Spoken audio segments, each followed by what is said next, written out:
Hi, this is Mrs. Hargraves, and what we're going to do today is 3rd, 4th, and 5th Georgia O'Keeffe flowers.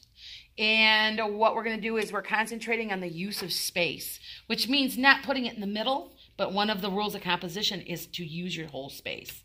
Okay, so if anybody knows who Georgia O'Keeffe is, if you don't, I'm going to explain it to you really quick. You can go on Google and put her name, Georgia O'Keeffe, in. Georgia O'Keeffe used small objects and made them very large. It's a form of modernism. And what she did was she used all her space, and she really believed that people should look closer at small things, especially things like flowers. Okay? So what I'm going to do first is I'm going to get my clean piece of paper, and what I'm going to do is I'm going to draw whatever I want on it. Okay? So I've come up with, you can do this where you're going off the paper. One of the rules of composition is you're going off your paper. It's going off 3 sides of your paper.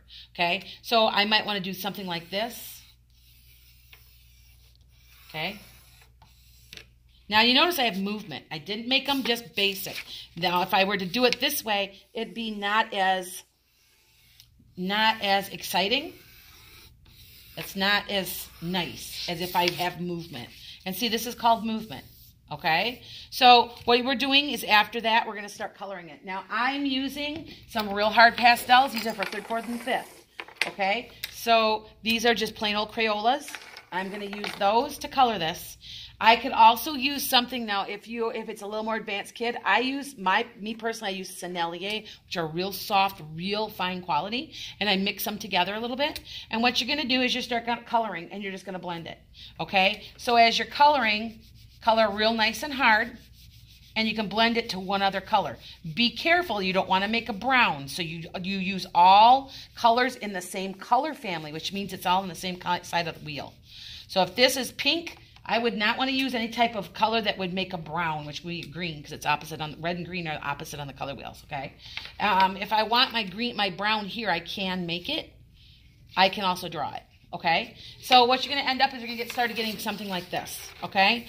And notice that I took and did the opposite on the color wheel in the background. Orange is opposite to blue on the color wheel, and I wanted that to stand out. And then I just blended the colors in. It's a pretty simple project, okay? If you get a little bit better, you can do something more like this, where I put it more in the middle and then going off the sides, okay? And then choose what color you want. Now, all you have to do with your fingers is just blend a little and pull, and it should blend for you. It's a layer of color. Don't just completely blend it so you can see the paper. What you got to do is put layer upon layer upon layer in. So, see, look I just put a more layer just now. Okay? And after a while, they'll build themselves up, and they look really nice. And this can be done with as low as 2nd grade, but I usually do it I'm doing mine with 4th. Okay? Thanks, guys. Done.